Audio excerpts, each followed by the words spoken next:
Assalamualaikum warahmatullahi wabarakatuh. Perkenalkan, nama saya Andi Putri Regina dengan NIM 2002001500006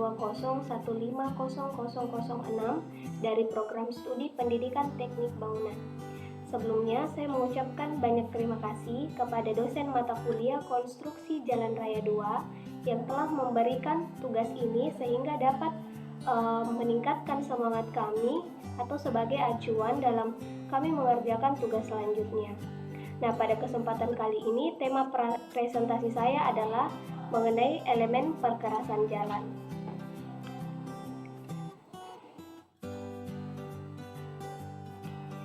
Nah, jadi adapun pengertian dari perkerasan jalan yaitu bagian jalan raya yang diperkeras dengan lapis konstruksi tertentu yang memiliki ketebalan, kekuatan, dan kekakuan serta kestabilan tertentu agar mampu menyalurkan beban lalu lintas di atasnya ke tanah dasar secara aman.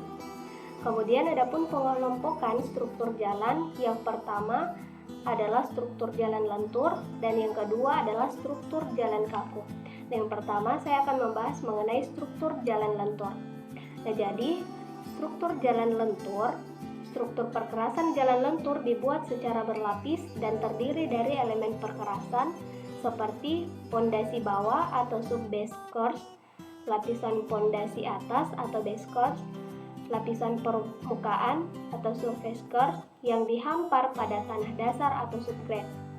Nah, jadi masing-masing elemen lapisan di atas termasuk tanah dasar secara bersama-sama memikul beban lalu lintas, dan tebal struktur perkerasan dibuat sedemikian rupa sampai batas kemampuan tanah dasar memikul beban lalu lintas, atau dapat dikatakan tebal struktur perkerasan sangat tergantung pada kondisi atau daya dukung tanah dasar. Dan selanjutnya, elemen tanah dasar atau subgrade. Nah, jadi kekuatan dan keawetan konstruksi perkerasan jalan sangat tergantung dari sifat-sifat dan daya dukung tanah dasar. Umumnya, yang menyangkut tanah dasar adalah yang pertama, perubahan bentuk tetap atau deformasi permanen dari macam tanah tertentu akibat beban. Yang kedua, sifat mengembang dan menyusut dari tanah tertentu akibat perubahan kadar air. Yang ketiga, daya dukung tanah yang tidak merata dan sukar ditentukan secara pasti pada daerah dengan macam tanah yang sangat berbeda sifat dan kedudukannya atau akibat pelaksanaan. Yang ketiga, yang keempat, lendutan dan lendutan balik selama dan sesudah pembebanan lalu lintas dari macam tanah tertentu. Kemudian selanjutnya, tambahan pemadatan akibat pembebanan lalu lintas dan penurunan yang diakibatkannya yaitu pada tanah berbutir kasar atau granular soil yang tidak dapat dipadatkan secara baik pada saat pelaksanaan. Jadi, tidak semua jenis tanah yang dapat digunakan sebagai tanah dasar pendukung badan jalan secara baik, karena harus dipertimbangkan beberapa sifat penting untuk kepentingan struktur jalan. Jadi seperti daya dukung dan kestabilan tanah yang cukup, komposisi dan gradasi butiran tanah, sifat kembang kusut atau swelling tanah, kemudahan untuk dipadatkan, kemudahan untuk meluruskan air atau drainase, plastisme dari tanah, dan sifat ekspansif tanah dan lain-lain. Nah, pada pemilihan jenis tanah yang dapat dijadikan tanah dasar melalui penyelidikan tanah menjadi penting karena tanah dasar akan sangat menentukan tebal lapis perkerasan di atasnya. Jadi sifat fisik perkerasan di kemudian hari dan kelakuan perkerasan seperti deformasi permukaan dan lain sebagainya. Nah, para perancang dan pelaksana harus mengerti betul bagaimana sifat dan karakteristik tanah dari bahan material tanah dasar. Disiplin ilmu mekanika tanah dan geoteknik sangat membantu untuk mengantisipasi perilaku dari tanah dasar sebelum benar-benar dipilih sebagai subgrade atau pertimbangan perancangan dan sebelum dilaksanakan pengerjaannya sebagai struktur perkerasan yang paling bawah atau pertimbangan pelaksana. Nah, selanjutnya elemen lapis pondasi bawah atau sub-base course. Jadi lapisan pondasi bawah adalah suatu lapisan perkerasan jalan yang terletak antara lapis tanah dasar dan lapis pondasi atas atau base yang berfungsi sebagai bagian perkerasan yang meneruskan beban di atasnya dan selanjutnya menyebarkan tegangan yang terjadi ke lapis tanah dasar. Nah, lapis pondasi bawah dibuat di atas tanah dasar yang berfungsi yang pertama sebagai bagian dari konstruksi perkerasan untuk mendukung dan menyebarkan beban roda. Yang kedua, menjaga efisiensi penggunaan material yang relatif murah agar lapisan-lapisan selebihnya dapat dikurangi tebalnya atau penghematan biaya konstruksi. Yang ketiga, untuk mencegah tanah dasar masuk ke dalam lapis pondasi. Yang keempat, sebagai lapis pertama agar pelaksanaan dapat berjalan lancar. Nah, hal ini sehubungan dengan terlalu lemahnya daya dukung tanah dasar terhadap roda-roda alat-alat berat atau karena kondisi lapangan yang memaksa harus segera menutup tanah dasar dari pengaruh cuaca. Bermacam-macam material setempat atau CBR lebih dari 20% dan PT kurang dari 10% yang relatif lebih baik dari tanah dasar dapat digunakan sebagai bahan pondasi bawah. Ada berbagai jenis lapis pondasi bawah yang sering dilaksanakan, yaitu pondasi bawah yang menggunakan batu pecah dengan balas pasir. Kemudian pondasi bawah yang menggunakan sirtu yang mengandung sedikit tanah. Kemudian pondasi bawah yang menggunakan tanah pasir. Kemudian pondasi bawah yang menggunakan agregat. Kemudian pondasi bawah yang menggunakan material atau ASB, asphalt treated slabs, atau disebut laston bawah, lapis aspal beton pondasi bawah. Kemudian pondasi bawah menggunakan stabilisasi tanah. Nah, selanjutnya elemen lapis permukaan atau surface course. Nah, jadi fungsi dari lapis permukaan tanah ini adalah yang pertama sebagai bahan perkerasan untuk menahan beban roda. Yang kedua sebagai lapisan rapat air untuk melindungi badan jalan dari kerusakan akibat cuaca. Yang ketiga sebagai lapisan aus atau auring course. Bahan untuk lapis permukaan umumnya adalah campuran bahan agregat dan aspal dengan pernyataan bahan yang memenuhi standar. Jadi penggunaan bahan aspal diperlukan sebagai bahan pengikat agregat dan agar lapisan dapat bersifat kedap air, dan di samping itu bahan aspal sendiri memberikan bantuan tegangan tarik yang berani mempertinggi daya dukung lapisan terhadap beban roda lalu lintas. Pemilihan bahan untuk lapis permukaan perlu dipertimbangkan kegunaannya, umur rencana, serta pentahapan konstruksi agar dicapai manfaat yang sebesar-besarnya dan biaya yang dikeluarkan.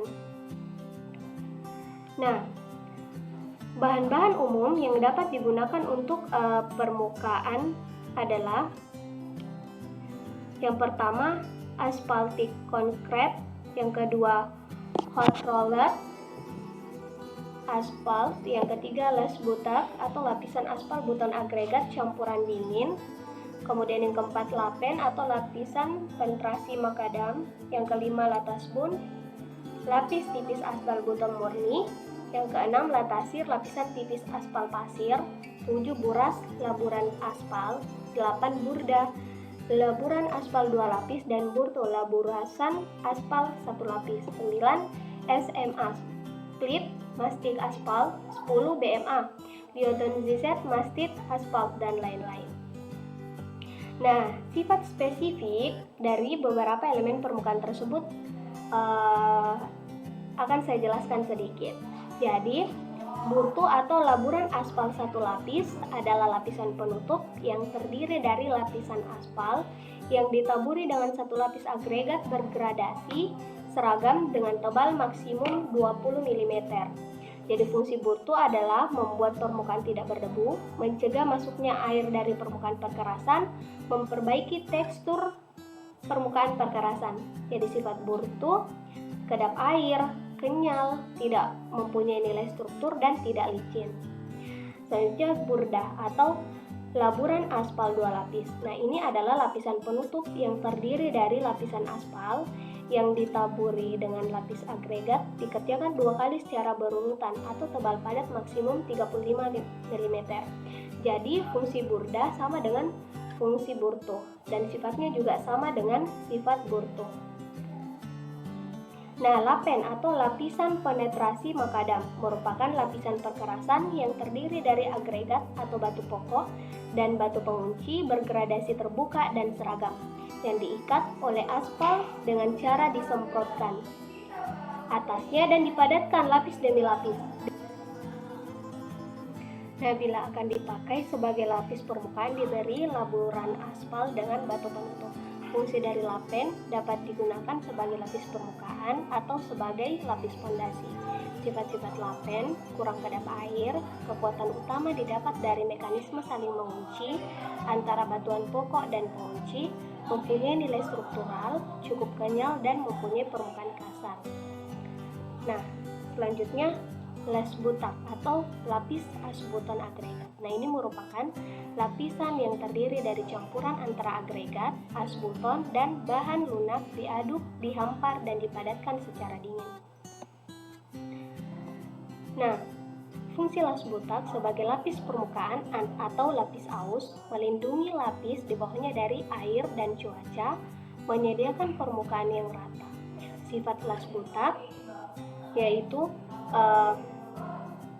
kedap air dan cukup kenyal.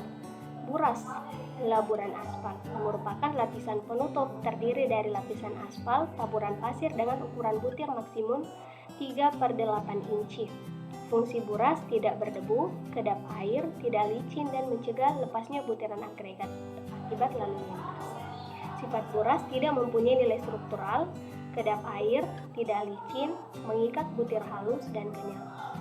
Latasir, lapis tipis aspal pasir, merupakan lapis penutup yang terdiri dari aspal keras dan pasir alam bergradasi menerus, dicampur, dihempar, dan dipadatkan pada suhu tertentu dengan tebal padat 1-2 cm.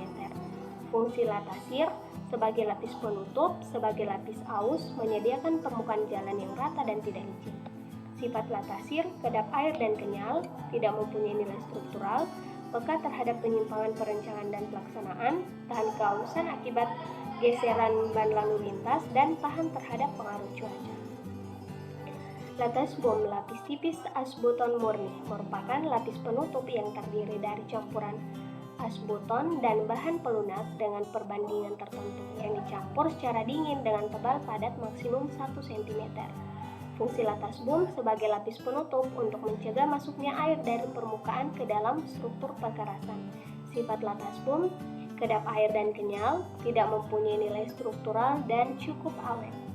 Raston, lapis aspal beton, disebut juga AC aspaltik konkret, adalah suatu lapisan permukaan yang terdiri dari campuran aspal keras dan agregat yang bergradasi menerus, dicampur, dihempar, dan dipadatkan dalam keadaan panas pada suhu tertentu.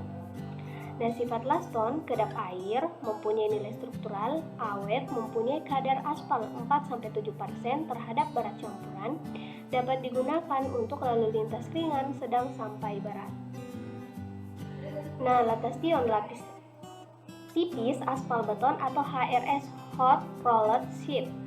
Nah, lataston atau hot rolled sheet adalah campuran aspal yang dirancang dengan kadar aspal tinggi agar perkerasan mempunyai fleksibilitas tinggi, awet, dan tahan terhadap kelelahan atau fatigue. Kadar aspal yang tinggi akan menyebabkan film aspal yang meliputi butir-butir agregat menjadi tebal, dan sebagai dari aspal akan mengisi rongga udara yang masih kosong. Nah, HRS termasuk kelompok jenis campuran yang disebut HRA atau hot rolled asphalt. Yang lainnya adalah ATBL, asphalt treated base leveling, sebagai bahan leveling sebelum HRS dicampur, dan ATB, asphalt treated base, sebagai lapis fondasi atas. Nah, selanjutnya saya akan menjelaskan mengenai lapisan struktur jalan kaku. Oke, nah di sini akan saya menjelaskan mengenai struktur jalan kaku. Nah, struktur jalan kaku atau revoman disebut juga perkerasan jalan beton semen.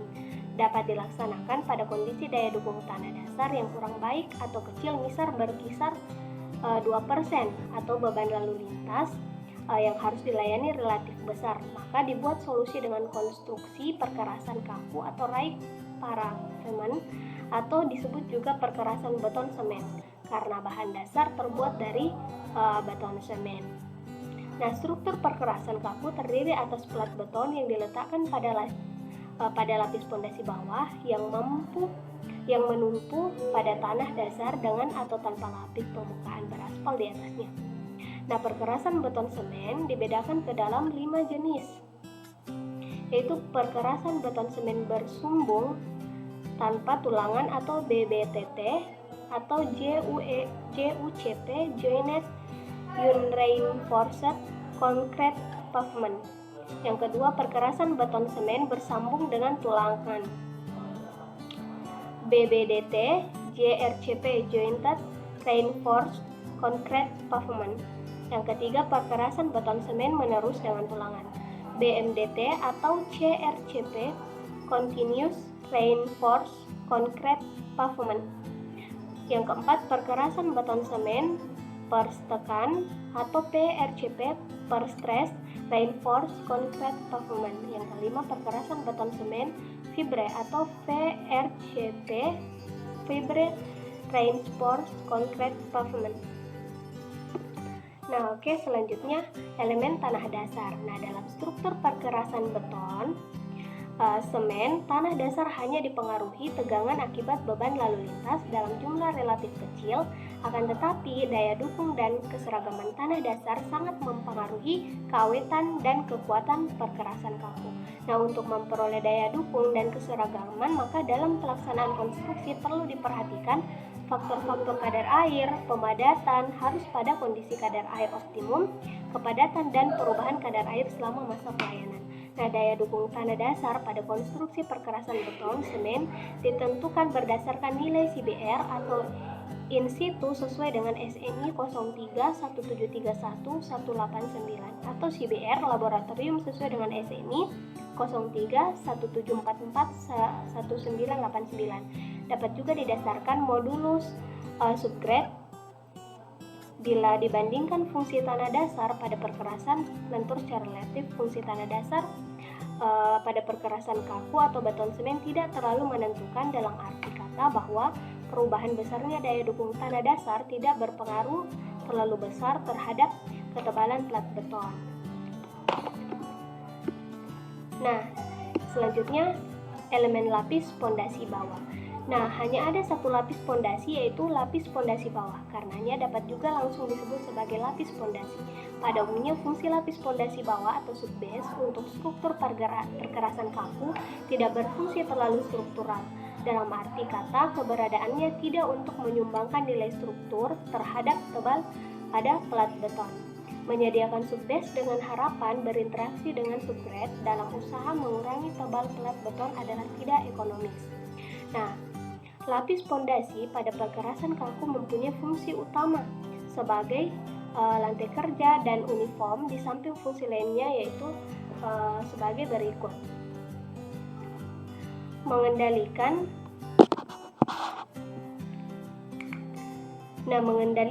kembang dan susut tanah dasar, mencegah intrusi dan pemompaan pada sambungan rakan dan tepi-tepi pelat, memberikan dukungan yang menatap dan seragam pada pelat.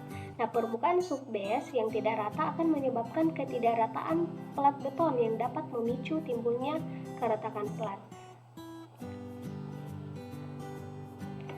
Nah, selanjutnya elemen plat beton. Jadi, plat beton tersebut dari beton semen mempunyai mutu tinggi yang dicor setempat di atas pondasi bawah. Jadi, elemen plat beton dibuat dari bahan yang bisa dipergunakan untuk konstruksi beton seperti diuraikan sebagai berikut. Jadi, semen yang digunakan merupakan jenis semen Portland yang memenuhi AASHTO M85 kecuali jenis 1A, 2A, 3A, dan 4. Aditif tidak boleh digunakan kecuali ada izin direksi. Air seperti CTBSB di atas. Agregat, sifat agregat seperti pada tabel 317 dan 318. Selanjutnya campuran beton. Persyaratan sifat campuran beton mengikuti spesifikasi yang diberikan. Nah, beton yang digunakan harus mempunyai flexural strength atau kekuatan lentur beton minimum 45 kg per cm kubik. Selanjutnya batang tulangan baja yang dipakai mengikuti S2 013684, baja tulangan beton atau AASHTO M32, kawat baja tarikan dingin untuk penelangan beton AASHTO M55, anyaman kawat baja di Jelas untuk penulangan. Batang tulangan yang dipakai merupakan baja polos atau baja bernulir dengan mutu BJTU24 untuk penulangan berupa anyaman. Baja harus mengikuti AA-SHTO M55. Kawat pengikat baja tulangan harus dari baja lunak sesuai AA-SHTO M3278. Diameter batang tulangan yang dipakai bervariasi tergantung beban kerja. Namun umumnya adalah 16 mm, 9 mm, atau 25 mm dengan masing-masing selimut beton yang dipakai 3,5 mm, 5 mm, dan 6 mm. Selanjutnya, bahan untuk pelindung, pemeliharaan dan perbaikan beton selama dan setelah pelaksanaan. Jadi jenis bahan yang digunakan yang pertama itu joint sealant, yang kedua carrying compound, yang ketiga epoxy. Jadi joint sealant merupakan bahan pengisi siar atau alur pada sambungan dapat berupa bahan silikon, akrilik, polisulfide, polyurethane, elastomer, dan lain-lain. Tiap bahan mempunyai persyaratan sendiri seperti untuk jenis bahan elastomer yang dituang ke dalam siar dalam kondisi panas. Nah, carrying compound adalah bahan kimia yang ditambahkan pada beton atau bahan lain yang ditempelkan pada permukaan beton atau pelengkap yang dibuat di sekeliling perkerasan yang dimaksudkan untuk mempercepat atau memperlambat pengerasan beton. Bahan epoxy, polimer modified material seperti latex, akrilik, silika, foam dipakai untuk memperbaiki kerusakan-kerusakan kecil pada permukaan perkerasan. Nah, selanjutnya elemen plat beton. Selanjutnya elemen struktur perkerasan atau interblok. Nah, jadi pengenalan umum perkerasan interblok merupakan unit. Nah, jadi interblok merupakan unit perkerasan segmental atau segmental paving unit. Komponen ini terdiri dari unit utuh dengan bahan dasar batuan, campuran agregat dan semen atau bahan lainnya yang cukup keras. Luas permukaan berkisar 0 sampai 10 meter persegi dengan bidang atas dan bawah datar atau hampir datar. Unit ini disusun sedemikian rupa sesuai bentuknya menjadi satu kesatuan bidang permukaan, dan prinsip utama hubungan antara unit adalah terjadinya kondisi interlocking atau saling mengunci dari unit-unit tersebut. Hubungan interlocking inilah yang menjadi elemen kekuatan struktur interblok. Proses penguncian sebenarnya akibat keteraturan posisi unit-unit komponen interblok, dibantu adanya lapis perata dan pengisi berupa pasir, pemadatan, dan batu pengunci yang membentuk interlocking vertikal dan horizontal. Kemampuan interblok memikul beban dalam arah vertikal yang dimungkinkan karena adanya interblok yang vertikal. Sedang dalam hal beban horizontal, karena interlocking horizontal tingkat interlocking harus disesuaikan dengan beban lalu lintas yang harus dipikul. Untuk beban lalu lintas yang berat diperlukan interlocking yang lebih baik dari beban yang ringan. Elemen struktur yang kedua yaitu bahan perkerasan interblok. Jadi interblok sebagai elemen lapis permukaan mempunyai fungsi sebagai bagian perkerasan yang menerima langsung beban roda, sebagai lapis rapat air untuk melindungi badan dan kerusakan akibat cuaca, dan sebagai lapis aus atau wearing cloth. Oke, mungkin sampai sinilah presentasi saya. Terima kasih atas kesempatannya. Saya tutup dengan ucapan wabillahi taufiq wal hidayah. Wassalamualaikum warahmatullahi wabarakatuh. Terima kasih.